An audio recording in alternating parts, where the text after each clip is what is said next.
Bonjour à tous, on se retrouve pour une nouvelle position avec ici le trait pour les blancs, on est dans un milieu de partie. Le dernier coup des noirs semble un peu optimiste hein, quand même. La poussée du pion B4, les noirs qui tentent une attaque sur le roi blanc, des rocs opposés, mais je crois qu'ils ont un tout petit peu oublié la protection du roi, c'est même à peu près sûr. Bon, leur position n'était pas forcément extraordinaire, mais ils avaient peut-être un moyen de se défendre quand même. Peut-être en proposant un échange de dames éventuellement avec une dame, dame C4 peut-être, mais je suis pas sûr que ce soit suffisant dans tous les cas. Là, on a évidemment une possibilité d'attaque avec les noirs, alors avec les blancs, pardon, les noirs qui tentent des choses avec B4 quand même. Hein. Si on fait rien avec les blancs, hein, si on joue pas un bon coup, évidemment, il va prendre le pion et il va commencer à ouvrir sur le roi blanc et il va attaquer. Au niveau du matériel, dame de tour, fou cavalier, dame de tour, de fou, c'est égalité. Au niveau des pièces, 6 pions blancs, 6 pions noirs, donc là c'est égalité. C'est vraiment la protection du roi qui va tout faire hein, dans cette position.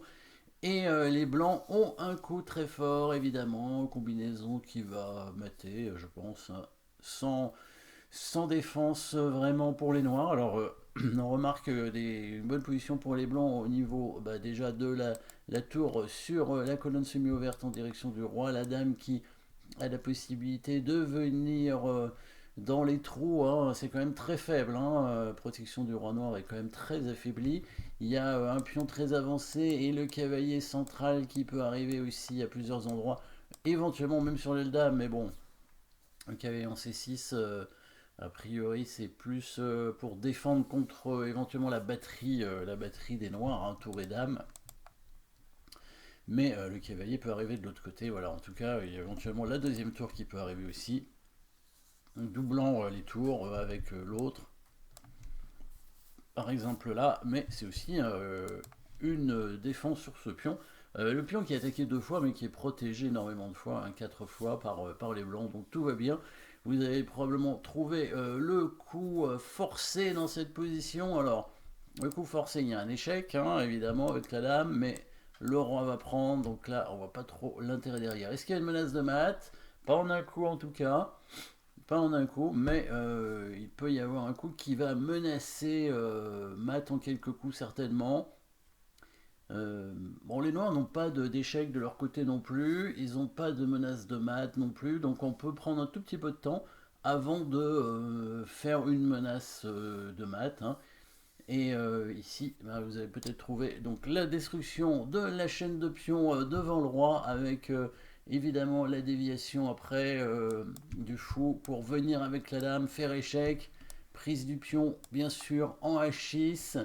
Quand il va prendre la tour, on va faire échec avec la dame, on va attaquer le fou. Et quand le fou va revenir, qu'est-ce qui va se passer? Est-ce que c'est la tour qui va arriver en H2 pour venir faire échec ici? Mais ce n'est qu'un échec, c'est pas une menace de mat. La menace de mat, elle est là. Le cavalier qui va attaquer le fou avec l'aide de la dame. Et quand le fou va prendre le cavalier, le fou noir, on avait oublié celui-là, le fou de case noire des blancs qui va venir menacer mat en G7 avec l'aide de la dame en G6. Les noirs n'ont pas d'échec, ou alors ils sacrifient leur dame, ça sert à rien. Et on mate au coup suivant, c'est imparable. Hein. Tour prend H6. Alors s'il prend pas la tour, bon bah déjà il a une tour de, il a pas récupéré de la tour. Hein. Donc on a pris un pion, on va faire échec avec la dame en H7. Ensuite on va certainement amener la tour en G6. Comme je disais, les noirs n'ont pas vraiment de menace. Hein. S'il prend le pion en A3, il y a la dame qui va arriver en H7 pour faire échec. Le roi qui va bouger obligatoirement. Et puis la tour qui peut très bien attaquer le fou. On voit pas très bien comment les noirs vont faire pour parer la menace. Parce que si le fou bouge, c'est mat directement en G8.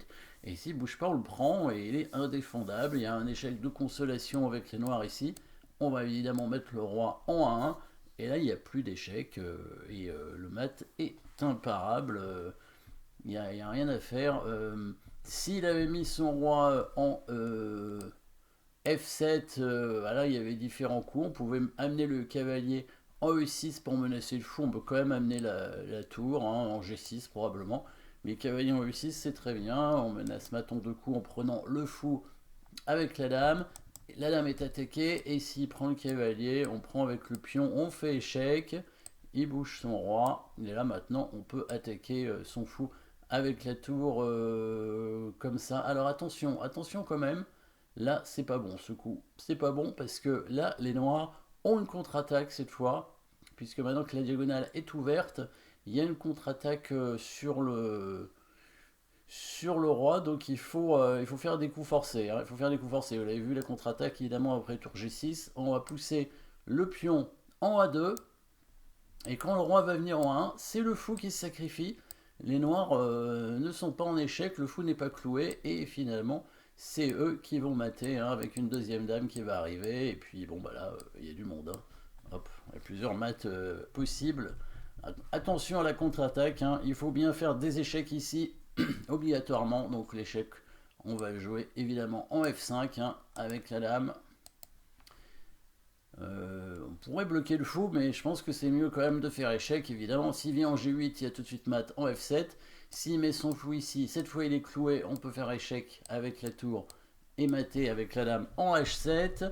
Et s'il bouge son roi de l'autre côté, bah, il est mat en 2 coups aussi, hein, en 3 coups. Dame F7, dame G8 et prochain coup, c'est mat quand il va mettre son fou en F8. Donc il prend la tour.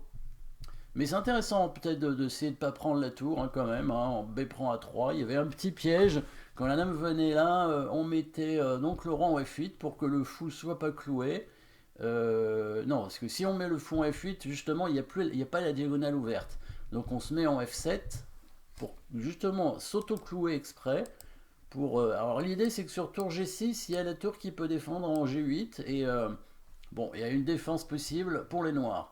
Après, on ne dit pas que c'est bien pour les noirs cette position, mais en tout cas, il n'y a pas de mat et donc si on veut mater avec les blancs, il faut vraiment jouer ça. Voilà, et là, bien faire dame F5 échec, évidemment.